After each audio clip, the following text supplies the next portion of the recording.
Welcome in this session. Today we start second unit, that is process synchronization. First of all, we discuss about what is the process. Then we have start discussion about process state. Then in the next lecture we have going to concurrency control and other aspect related to the process. Today we will start from the first thing, what is process.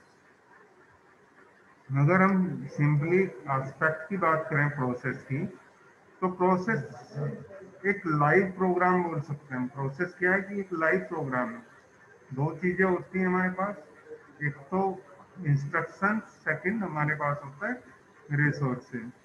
जब किसी programme को हम resources allocate कर देते हैं, जो हमारे computer के रिसोर्सेज हैं, जब उनको एलोकेट कर देते हैं तो प्रोग्राम जो है प्रोसेस कहलाता है। प्रोसेस के पास अदर देन इंस्ट्रक्शन काफी सारी चीजें होती हैं, जो हम क्या कह सकते हैं डेफिनेशन के लिए। Process is defined as an entity which represent the basic unit of work to be implemented in system। Process का मतलब है कि वो एंटिटी, यानी हमारे पास जो रिसोर्सेज है, रिसोर्सेज कौन से हैं हमारे पास जो कंप्यूटर की बात करें, एक तो मेमोरी, दूसरा सीपीयू और थर्ड आपके होते हैं रजिस्टर्स। अगर हम एक बार किसी प्रोग्राम को या एलोकेट कर दें तो वो कहलाता है प्रोसेस। यानी अगर वर्किंग की बात करें तो बेसिक वर्किंग यूनिट हमारे पास प्रोग्राम ना होके प्रोसेस है। टेक्निकली अगर टर्म की बात करें, अगर आप देखें एक नए यूजर्स को जो अभी स्टार्टिंग में कंप्यूटर सीख रहा है और उससे कहें कि भाई बताइए ऐसी क्या चीज है जो कंप्यूटर में रन होकर हमें रिजल्ट प्रोड्यूस करती है, तो वो बताएगा इट इज सॉफ्टवेयर और इट इज प्रोग्राम्स। बट अगर एक आपकी बात करें हम, जो बंदा टेक्निकली स्किल्ड है अगर उससे बात करें तो वो कहेगा ये it is just not a program rather than it is a process. ये प्रोसेस है, क्योंकि प्रोसेस क्या होता है, it is a live program. Live program यानी लाइव का मतलब we have resources added with their instructions. और अगर हम प्रोसेस को डिफरेंशिएट करें, it will be divided into 4 different parts. One is a stack, another is heap, next data and next last one text। ये बारी बारी से हम बात करते हैं ये है क्या। तो अगर डायग्राम बनाए इसका सिंपल मेमोरी डायग्राम, तो किस तरीके से दिखाई देगा मैं वो बता देता हूँ, बना देता हूँ यहाँ पे। फर्स्ट इसको रेज कर देते हैं, एक छोटा सा डायग्राम बनाते हैं कि ये हमारा प्रोसेस है। तो इसके अंदर हमारे पास सबसे पहले क्या होगा, एक पोर्शन होगा जिसको हम बोलेंगे स्टैक। तो ये वाला पोर्शन जो है इसको कहेंगे हम स्टैक। स्टैक से लिखते हैं स्टैक। इंडिविजुअली भी अभी हम डिस्कस करेंगे इसको कि स्टैक क्या होता है, बट मेन जो पार्ट्स है हमारे प्रोसेस का वो है आपका स्टैक। दोबारा से लिखना होगा स्टैक। नेक्स्ट हमारे पास था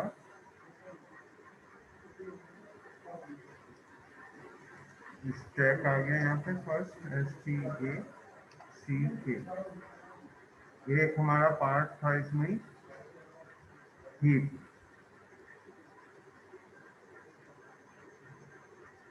तो जो ये हीप है ये क्या चीज है अभी हम बात करते हैं। तो पहले फर्स्ट इसको पार्टीशन देख लेते हैं। जो मेमोरी है उसका पार्टीशन किस तरीके से हम डिवाइड करते हैं। नेक्स्ट हमारे पास डेटा आ गया, ये आपका होगा डेटा वाला पोर्शन। और इसके बाद ये हो गया टेक्स्ट, लास्ट टेक्स्ट।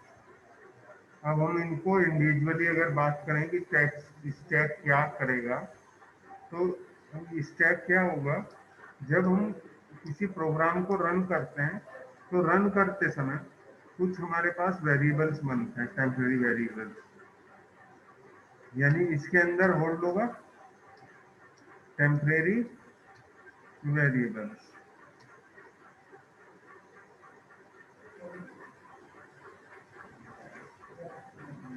टेम्परेरी, ये हो गया वेरिएबल। एक तो इसके पास सबसे पहले होगा टेम्परेरी वेरिएबल, ठीक है। सेकंड जो है एड्रेसेस रखता है अपने पास। एड्रेसेस किस चीज के एड्रेसेस होंगे, इसी स्टैक के अंदर जो प्रोसेस से जुड़ा हुआ है एड्रेसेस होता है। जैसे हमने एक सी का प्रोग्राम बना दिया, ये मैं यहाँ पे बना देता हूँ छोटा सा प्रोग्राम वॉइड में, ठीक है। और इसमें हमने क्या करना है, एक फंक्शन बनाना है सम। कोडिंग नहीं करेंगे, सिर्फ इंफ्रास्ट्रक्चर तैयार कर रहे हैं इसका। और ये बंद कर दिया। इसके बाद हमने इसको सम को यहाँ बना दिया, ये सम बना दिया, इसकी पूरी बॉडी बना दूंगा। ये हो गया आपका सम फंक्शन। जब रन करेंगे हम तो सबसे पहले मेन से स्टार्ट होगा सी का रन होना, सम पे आएंगे। यहाँ से कंट्रोल कहाँ पहुंचेगा, यहाँ से कंट्रोल पहुंचेगा सीधे सम के पास।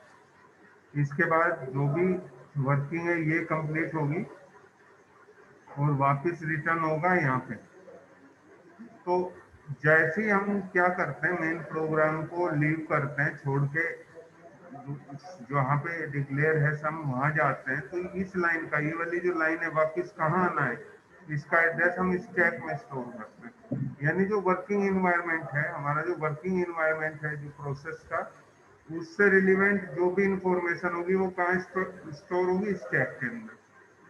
तो फर्स्ट जो चीज है वो प्रोसेस से जो रिलेटेड चीज ये आपकी इंफॉर्मेशन है वो क्या होगी, स्टैक। अब ये सेकंड हो गया आपका हीप। हीप हीप का मतलब कहीं पे भी आएगा कंप्यूटर में, तो हीप का मतलब आपने सिर्फ एक ऐसी मेमोरी समझना है जो रन टाइम पे एलोकेट होगी किसी भी प्रोग्राम को, और जैसे ही वो प्रोग्राम खत्म हो जाता है तो उसको हम डी एलोकेट कर देंगे। यानी जितनी भी रन टाइम मेमोरी एलोकेशन है उसको प्रोवाइड कराने का जो रोल है वो हीप का है। मैं इसको थोड़ा सा क्लियर कर देता हूँ, फिर आपको हीप के बारे में बताऊंगा कि हीप क्या करेगा और किस तरीके से ये काम करेगा।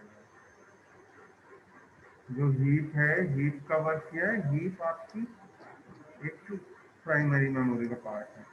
हीप है डायनेमिक मेमोरी, इसको कहेंगे डायनेमिक मेमोरी। अब ये डायनेमिक मेमोरी यूज कब होगी, डायनेमिक मेमोरी जैसे हमने सी के अंदर मैलोक फंक्शन यूज किया, तो मैलोक फंक्शन यूज करते हैं तो वहाँ पे हमें डायनेमिकली मेमोरी री एलोकेट करता है सिस्टम। वो कहाँ से एलोकेट होगी, वो हीप से होगी। कुछ वेरिएबल्स ब्लॉक वेरिएबल्स बनते हैं जो प्रोग्राम के अंदर ही बने, और कुछ समय के बाद जैसे ही उस प्रोग्राम से हम बाहर निकलते हैं, उस ब्लॉक से हम बाहर निकलते हैं, तो वो जो पर्टिकुलर मेमोरी थी जहाँ वो बना था, जिस ब्लॉक के अंदर बना था, जैसे ही वो उसका लाइफ स्पैन खत्म होगा, मेमोरी अपने आप डीएलोकेट हो जाएगा। तो वो काम सारा हीप का है। ये जो नेक्स्ट है हमारे पास, यहाँ पे ये लास्ट वाला टेक्स्ट है वो लिख देते हैं।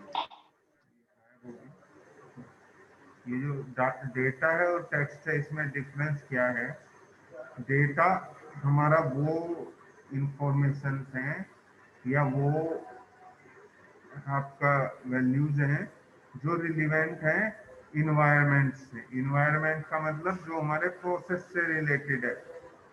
इसका एक प्रोसेस नंबर होता है, हर एक प्रोसेस का प्रोसेस आईडी होता है, टाइम टू लिव होता है, टाइम कितनी देर देर तक अगर ये प्रोसेस आइडल रहता है, वर्क नहीं करता है, तो कब तक ये लाइव रहेगा, कब क्या ये एक्टिविटी कर रहा है, in which state it exist, whether it is running, it is ready, it block state, यानी it data pass contain the information which is relevant to process itself. Next is a text, जिसको हम ज्यादातर instruction बोलते हैं कि कोई भी programme बना रहे हैं। प्रोग्राम क्या है? It is collection of instruction. तो ये जो इंस्ट्रक्शंस हैं they refer to text in case of process description. Process अगर डिस्क्रिप्शन की बात करें तो जो भी हमारे इंस्ट्रक्शंस हैं they are known as text. ये जो भी हमने अभी पूरा इस प्रोसेस के बारे में पढ़ा, ये बेसिक एस्पेक्ट है। प्रोसेस क्या है, किस तरीके से वो मेमोरी में रिसाइड करता है, किस तरह की वो एक्टिविटी करता है।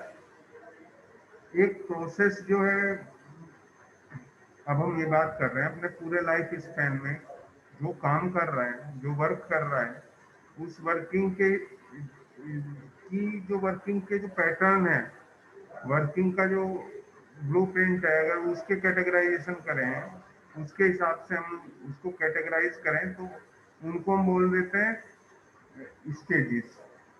तो ठीक है, तो इसको मैं अभी बंद कर देता हूँ और थोड़ा सा आपको प्रेजेंटेशन के थ्रू समझाने की कोशिश करता हूँ कि स्टेजेस क्या है। ठीक है,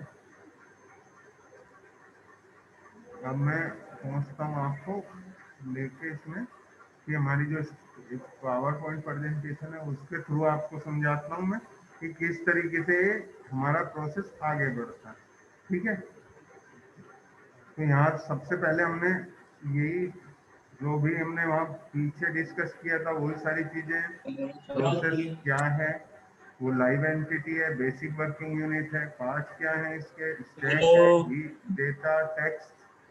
ठीक है, नेक्स्ट इसके बाद जो है आपका स्टेजेस आते हैं। स्टेज एक प्रोसेस जो वर्क है अपने लाइफ टाइम में किस किस स्टेज से गुजरता है, वो कि वो जो वर्किंग है उस वर्किंग को हमने कैटेगराइजेशन किया हुआ है। न्यू, जब वो बिल्कुल नया होगा, जब अभी बना है वो, तो उसको न्यू स्टेट बोलेंगे।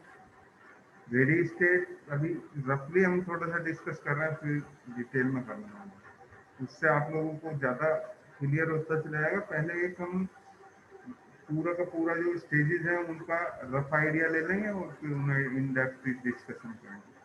न्यू स्टेट, जैसी कोई भी प्रोसेस बनता है उसको हम बोलते हैं कि it is in new state. Next is a ready state. Ready state in which process having all the resources except the CPU. That our process is waiting for the CPU. It have already all the resources which are required, but it waiting for their turn basically.